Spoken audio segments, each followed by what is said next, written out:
Hello, everyone, and welcome back to the Genius Machines 2020 Virtual Summit. I'm Brandy Vincent, a staff correspondent at NextGov, and I am delighted to kick off the next session, looking towards the future with quantum computing. Today, we're going to talk through some of the government's recent moves, investments, and activities across the quantum landscape, and consider some of the breakthroughs that might be unleashed down the line. I'm joined by Dr. Celia Merzbacher, Senior Director at SRI International and Deputy Director of NIST's Quantum Economic Development Consortium, or QEDC, as well as Dr. Tiaga Nandagopal, Deputy Division Director of the Computing and Communication Foundations Division in the National Science Foundation's Directorate of Computer and Information Science and Engineering, or SICE. Thank you both so much for joining us. This is one of my favorite topics to discuss, so let's just dive right in. As I see it, quantum fields hone in on phenomena at the atomic scale, and they hold promise to radically reshape computing, science, engineering, communication, and much more. In recent years, quantum pursuits have really become in the focus for the government, and the administration deemed it an industry of the future. A lot of this recent progress is building on the National Quantum Initiative Act in 2018, which, among laying out many other directors, codified the QEDC. So, Dr. Merzbacher, I wanted to start with you. Why don't you tell us a little bit about you, the consortium, and kind of what you guys are accomplishing this year? Thank you, Brandy. Really pleased to be with you today. And happy to tell your readers and audience about the QEDC and what it's working to accomplish. QEDC, as you mentioned, was established by the National Quantum Initiative Act that was passed in 2018. And since then, we have been building a consortium of stakeholders from across the research and innovation ecosystem, but really focused on bringing together the various industries that are going to be really critical to achieving the economic impact that quantum sort of promises. It's very early stage, but nevertheless, there are all kinds of technologies that are going to have to advance and come together to make it possible to have quantum computing and quantum communications and networks and security and sensing. So QEDC has now engaged with almost 200 different organizations, universities, and companies in the US to create this ecosystem, a community that's working together to fill the gaps, both in the technology space, but also in the workforce space and standards,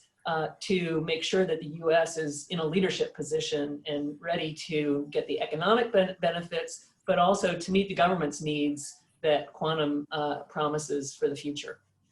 That's awesome. And I'm excited to dig a little bit more into sort of what that work looked like down the line. Dr. Nandagopal, NSF is steering a range of quantum-centered work, from backing the recently announced Quantum Leap Challenge Institutes to helping confront fundamental research hurdles in the space. What does your role look like, and what are some things that are worth highlighting in this space that NSF has embarked on over the last year? Absolutely. And again, once again, I also echo Celia's thank you for inviting us here. And I'm hoping that this will be a great opportunity to tell your readers and the audience about the great work that NSF does in this space. And as you mentioned, we announced the very large center scale awards, 3 of them last year in the fiscal year 20. And this is the Quantum Leap Challenge Institutes. This is, as the name suggests, the Quantum Leap, which is the first part of the name, is a large-scale effort, one of the 10 big ideas that NSF has embarked upon starting 2017 or so, to kind of look at the future and be prepared for it in some sense. So that's the goal of the Quantum Leap big idea.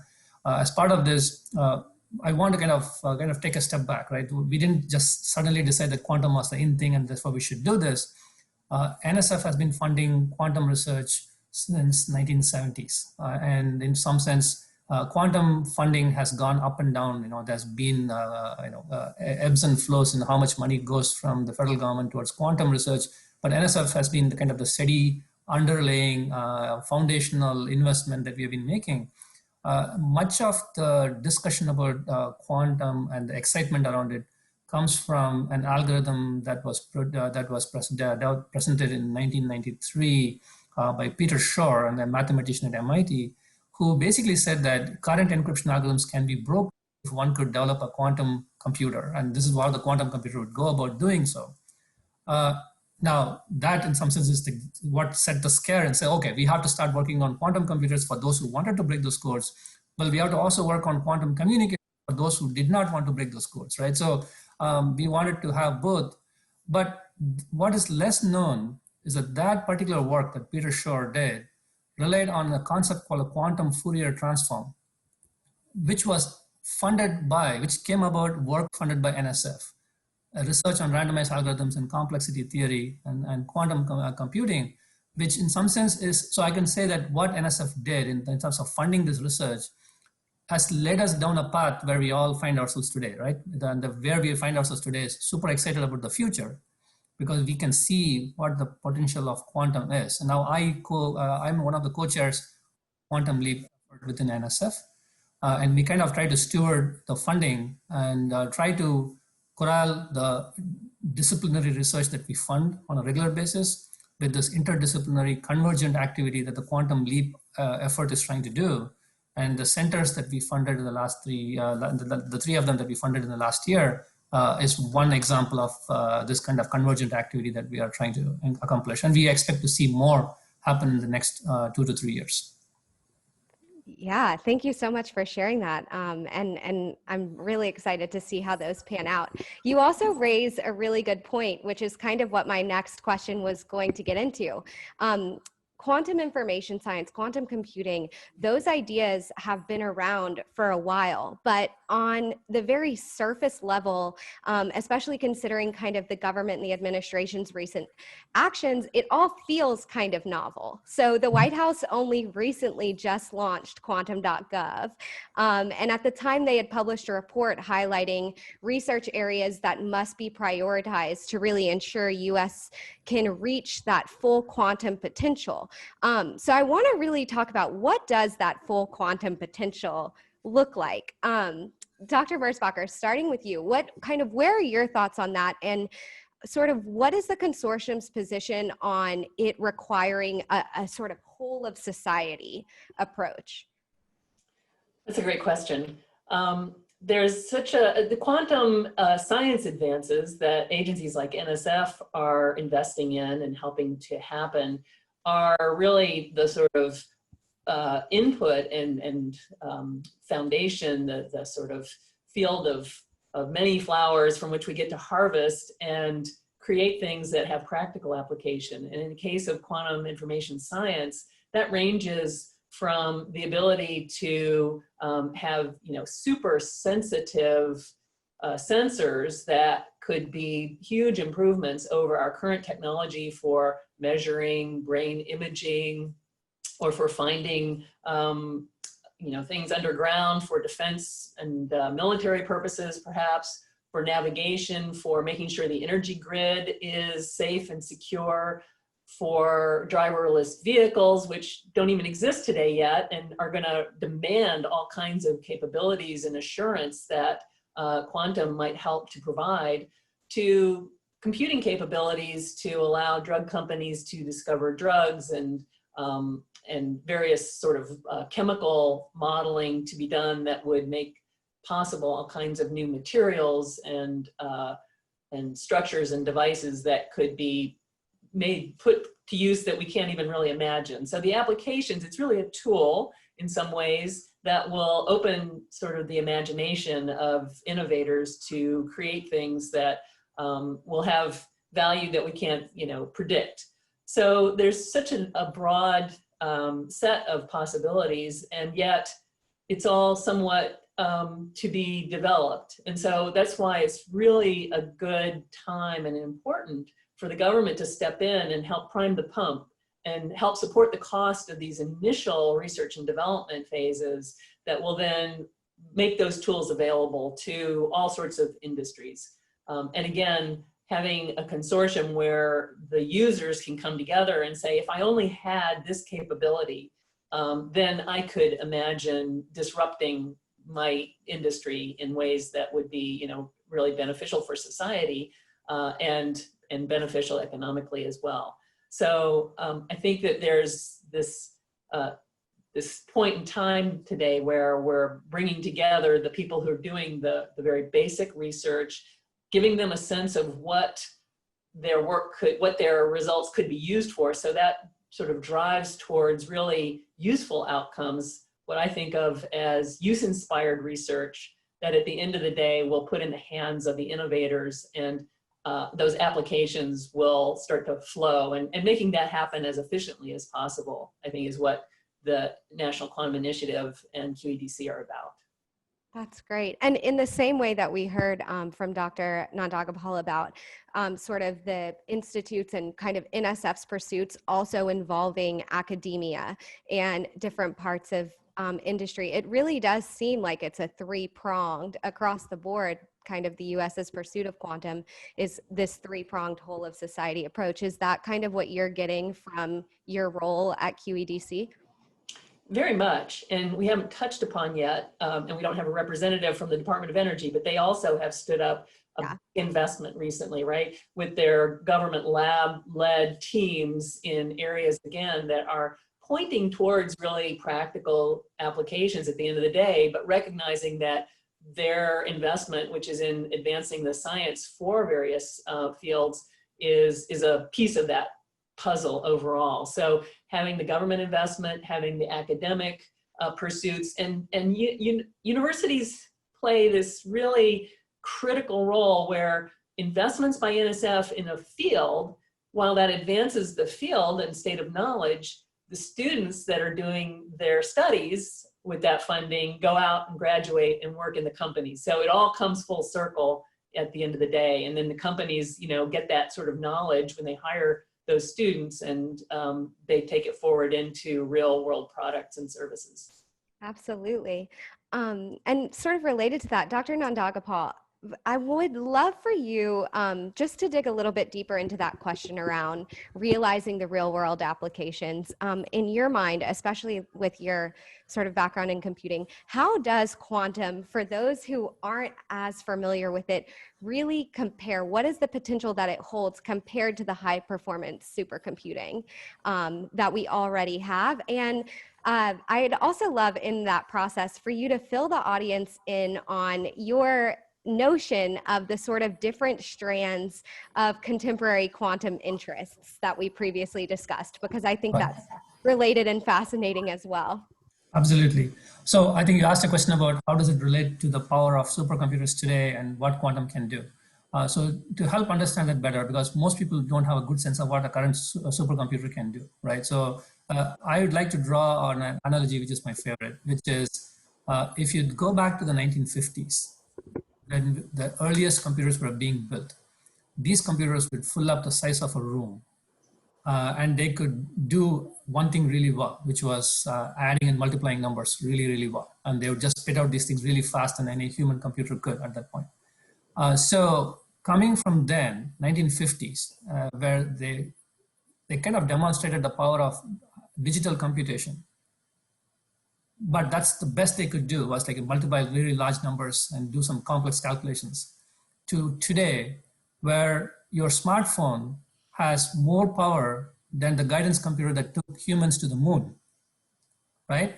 1991 supercomputers had less power than smartphones of today, right, in them. So there's a big leaps and bounds that the industry has gone through.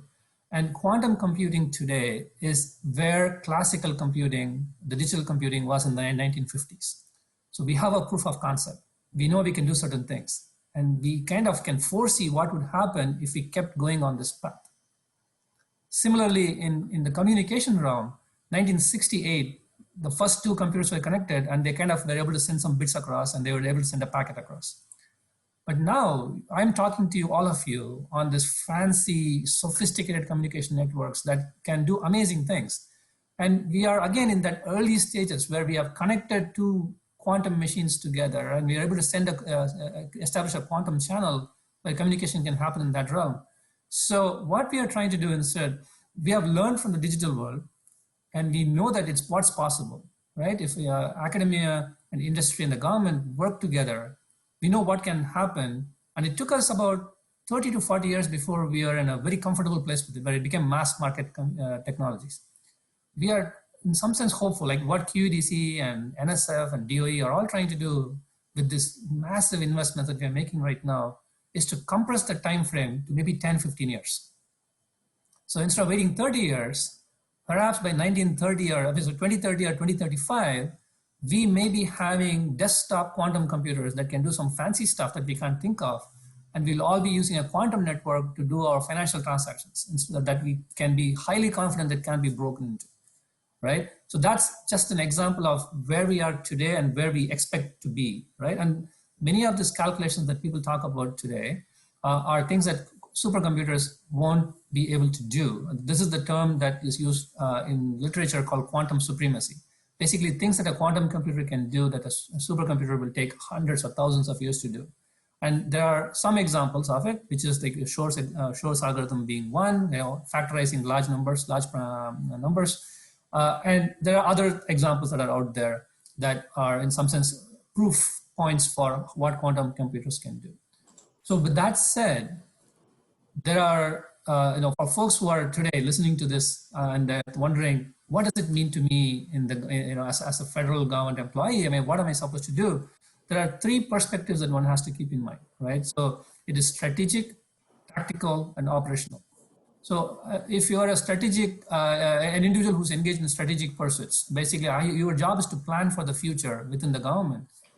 You should think about quantum computing today, because this is, and communications and sensing today, because these technologies are evolving so fast that the future target, the trajectory that your organization is going to go on will be impacted by how this technology evolves very fast over the next few years. So you have to start thinking about it today. From the tactical perspective, if you're thinking about how can I use a quantum computer to, solve some problems that I face today, you can rest assured for a few years. You don't have to worry about it right now, because the realistic practical quantum computers that will help in that kind of solution space are not here yet. And quantum communication networks may be another few years out there. So maybe you can rest assured for 3 to 4 years, just watch this space, but don't lose your hair over it. So that's another. And the third set of folks are the operational folks, who are not the technical folks, who may never touch a quantum computer or may never use a quantum communication link. But how do I plan for it? Do I plan for acquisitions? Do I plan for partners? Who do I engage with? You have to wait a little longer, because we need a practical systems to be in place, and we need to have an ecosystem built around it before it's clear what is the role of the operational folks who are guiding people around to help support the mission of the tactical and the strategic communities in this space. So that's what I would like to kind of give a sense of. Some folks have to start thinking now, others, quite a few folks can rest assured at this point. That's great to hear, because as a reporter in this space, in the same way that I often hear of like all the buzzwords and have to be a little bit skeptical about them taking off, with quantum, what I often hear is about sort of how it's unhackable, and how whenever whatever nation or whatever entity gets to a point where they fully realize quantum, the rest of us are in trouble. And so that's why it's kind of important that we keep up. And so hearing your perspective on that, I thought was pretty interesting. Oh yeah, sure, Celia. I wanted to go back to part of your question about how quantum computing perhaps compares to the state of the art and high performance computing today. And I think it's important to bear in mind that quantum computing and current or classical computing are sort of two different animals, and they have very different strengths. And for the time being, it's very likely that the two will be somehow brought together in a hybrid way, so that when you have a computing problem, you'll be able to run a program that sort of parses that and runs the part that runs well on a classical computer on the classical processor, and the part that runs well on a quantum computer on the quantum processor, and then kind of brings it back together to present the solution. That's not so different from the way high performance computing brought together graphical processors, GPUs, and CPUs to do the same thing, kind of take advantage of both of those kinds of processing capabilities. So hybrid computing is likely to be the new high performance computing. And also, just like the big room-sized computers of yesterday, quantum computers are currently very sort of big and sensitive and high maintenance. And so likely users are going to be accessing those via the cloud for a while. And we know how to do that. We've got a lot of cloud computing. And so companies like IBM and others are already making available quantum computing via the cloud. So I think that's another trend that we're likely to see. And eventually we'll get sort of fully what we call error-corrected, general purpose quantum computers possibly, but that's probably after the first couple of stages or generations. That's great. I appreciate that point. And I want to stick with you for a second, Dr. Merzbacher, because I had something related to that I wanted to dig into, which is the consortium. A lot of the work is collaboration around identifying gaps in technology standards, the workforce, and actually confronting them. So as exciting as it is to think about where we could be 10, 20 years down the line, that's part of the reason I love reporting on it so much, just because we know what'll unfold. What are the gaps and the barriers that are in place right now that could hold us back from reaching that full potential, or could push out that timeline for what a fully realized quantum world would look like? Well, there are many, and we're looking as a consortium to identify them, as you said, and also to think about how to bridge those gaps. The one way that we do that is by organizing workshops where we bring all together the experts to ask them both the users, what do you need, and the suppliers, where are you today, and how are we going to get from one place to the next, to the other. And so we've had workshops that have focused on technologies for cryogenic cooling of systems. That's critical to certain computing approaches. We've had workshops on laser technologies that are going to be needed for quantum systems, for the electronics that control them. These are all areas that you would call classical technologies, but the off-the-shelf systems that you can buy today don't meet the needs of the quantum users. And there's not a very big market of quantum users yet. It's mostly researchers, either in industry or at universities. And so it's hard for those suppliers to make the investments to create, to meet that demand, because it's just not sort of sufficient to drive a market yet.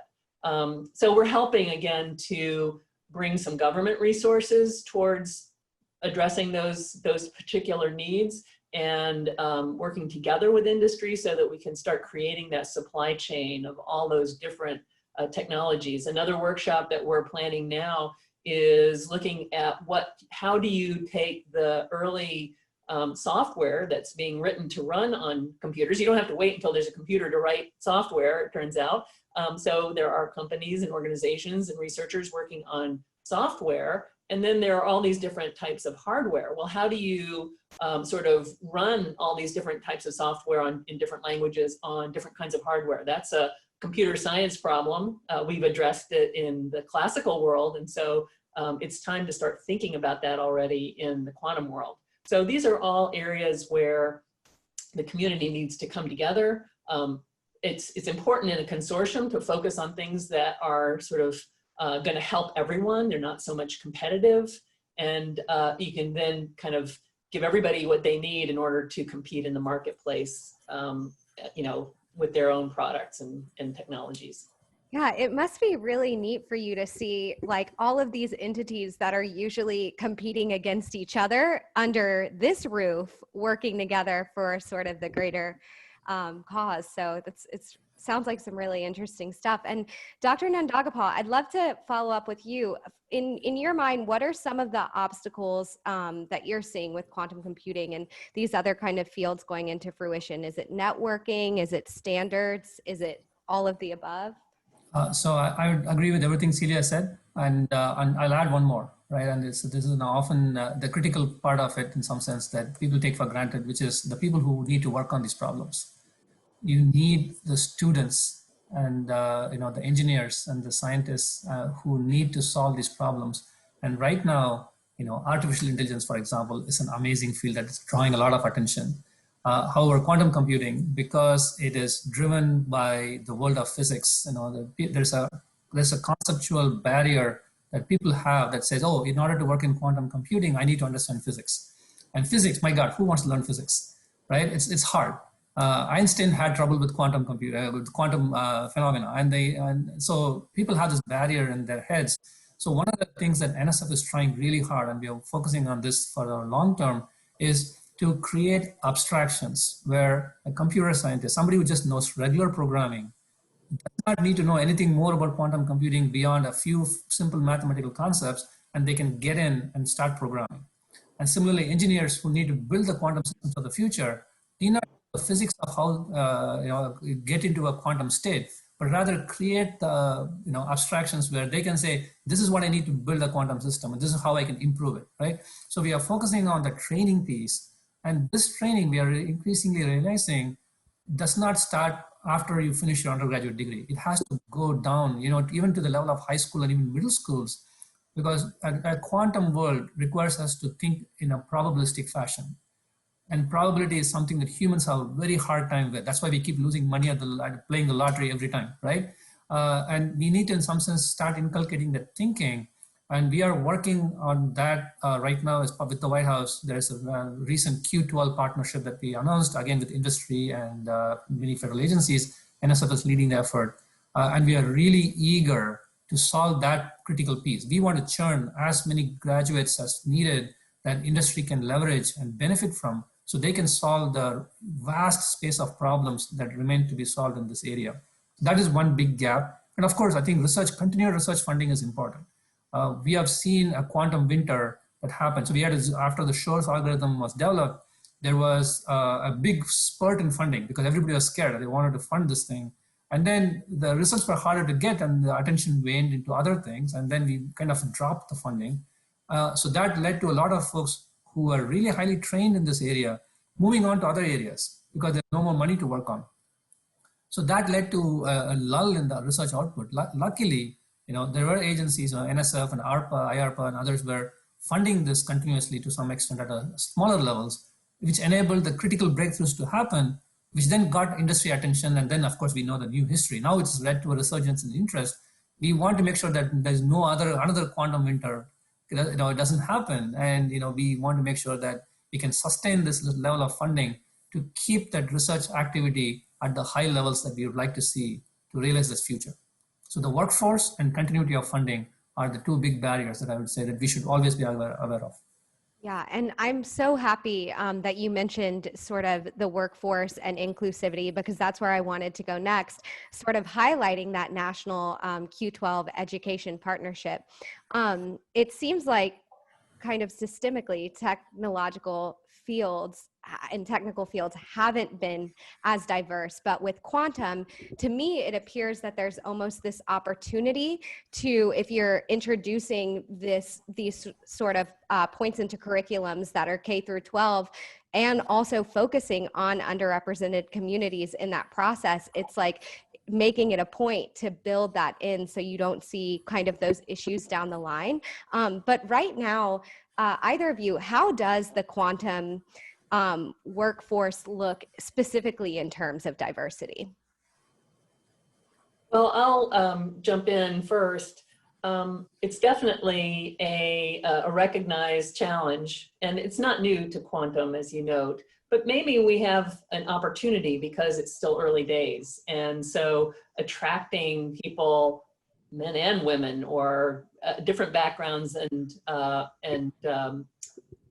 where they come from, or races and ethnicity. So everybody should sort of feel like they're on the same early footing, and communicating that, reaching out, engaging, helping people to have on-ramps to get involved, making it easy and not hard.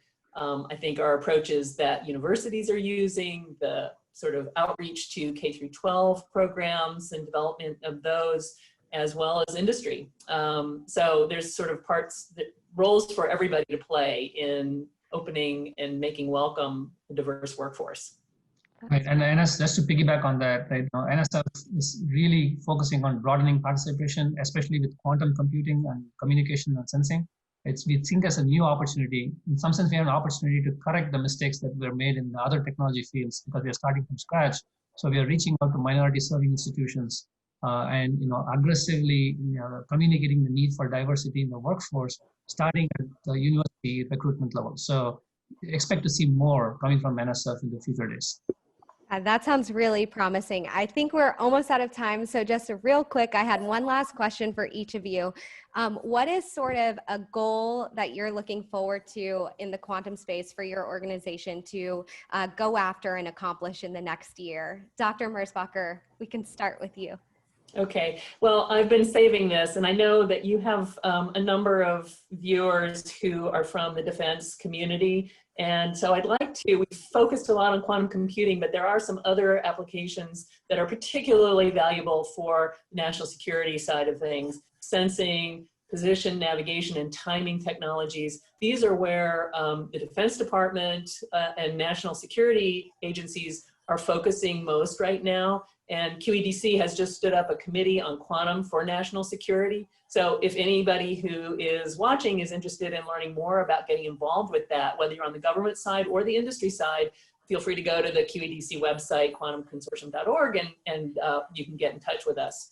Because I think that that's a really important aspect that we're going to be focusing on at QEDC for the coming year, as well as identifying economic impacts and uses, identifying the standards that are needed, the enabling technologies, and the workforce gaps. Thanks. That's great. And from the NSF side, I would say that we are still going through another round of the Quantum Leap Challenge Institutes competition. So we're looking forward to funding more institutes in the coming year.